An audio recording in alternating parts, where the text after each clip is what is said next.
I just wanted to touch base because I was contemplating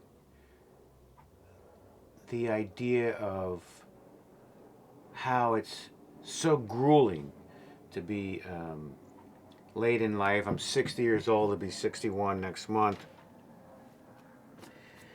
to have a YouTube channel at all. I realize I probably will never get to a thousand subscribers, and it's tough. It's grueling. I would like it to be a source of income, but I think it's a mountain that sometimes when late in life, I mean, I have a 11-year-old, but with the school and sports and trying to create, it can be overwhelming.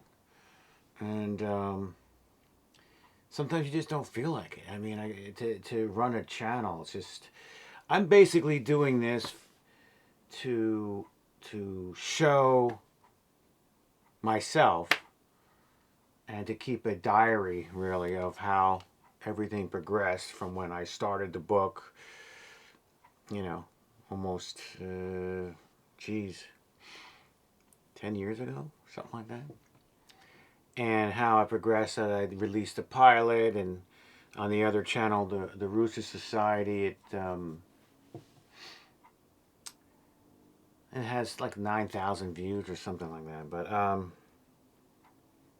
and I did not release this yet through my normal distribution. I'm trying to do something different because I have 4 features up there now, and you don't really make anything. But anyway, I just wanted to reach out to everyone that's sitting in my position. You're late in life. You're like, well, what the heck?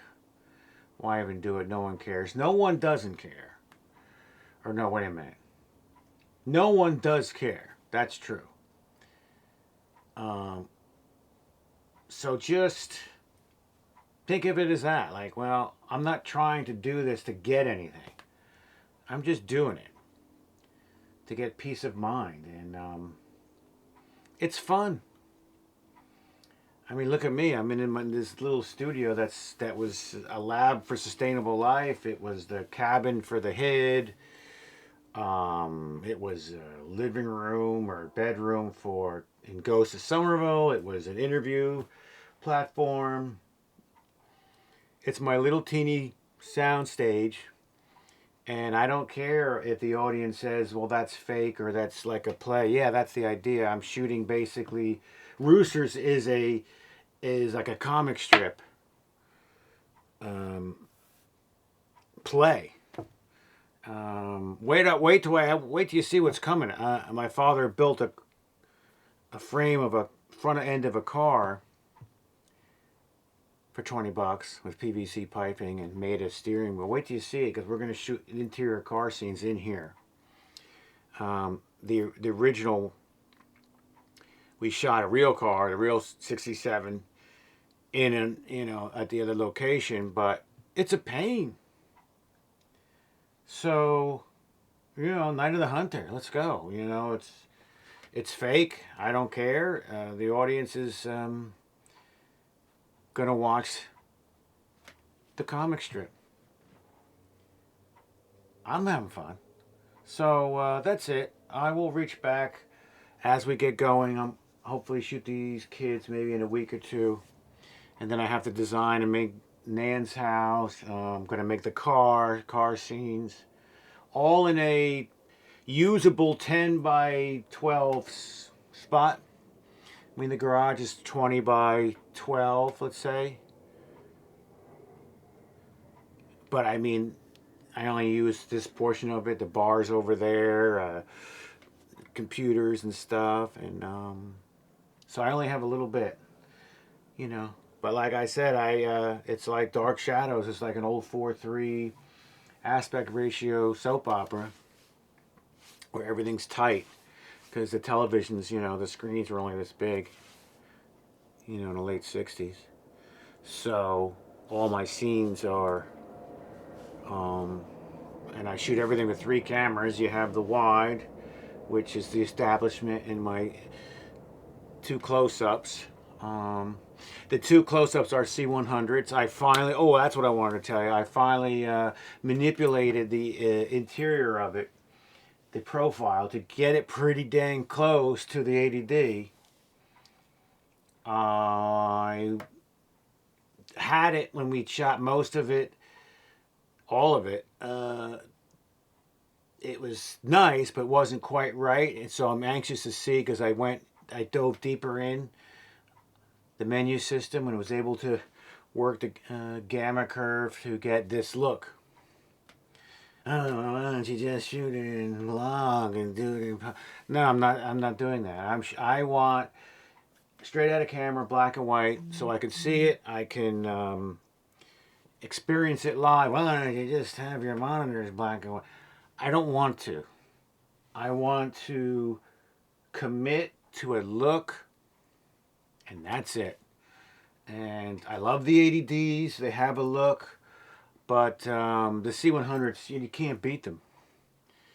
I can, the full HDMI, you record audio decently. They run all day. I have literally set these cameras up and forgotten to turn them off several times in the studio, where I come in the next day, it's still recording. Well, maybe not recording. It was still on. Like, it filled the cards up and still 24 hours later. I love them. I'm going to get another one. So they've gotten so cheap, $600, $700. I'm going to try to pick one up so I can have three. And the 80Ds, the only problem with the 80Ds is they have a time limit. They're not full HDMIs. The batteries, you're changing. I have a monitor on it so I can run it full HDMI. They're great, but the cinema cameras are more pro, and that's why I was disappointed when I originally got them. I was like, well, I can't get it to look like it, and I can edit it. Yeah, I would record it and then bring it in DaVinci, and I would get it close to that black and white that I'm looking for, that high contrast black and white. But man, it just wasn't the 80D look. And on top of that, the old T3i is the best film-like black and white that I have ever achieved. But that records for 12 minutes or something like that, and it's a consumer camera, and it's fine for screwing around in here with me. But if I'm paying professional actors to come down, and I can't have problems. So that's why I like to be able to not worry about it. I set the actors up, and the cameras are rolling. Go, do another take. I don't have to clap. I clap it in once. I sync it up once. If I'm running it, I run an external audio as well as the camera audios, just in case. You can't do it again. I can't have the actors come from New York and say, hey, guess what, guys? The audio sucks. Can we come back? It's expensive.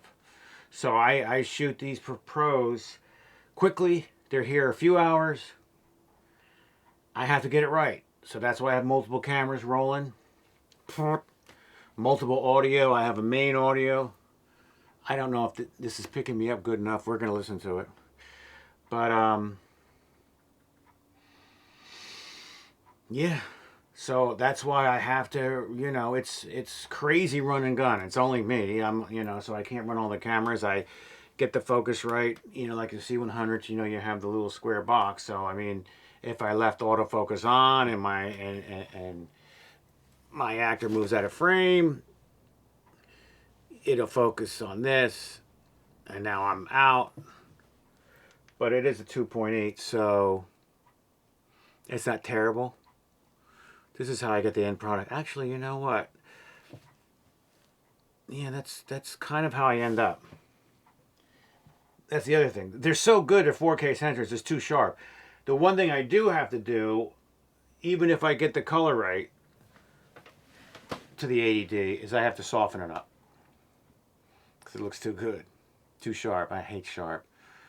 To make it look like that vintage look, you have to dummy it up. That's why, you know, I was this close. I'm looking at, you know, I can bake in images if I get the new Panasonic S5 II.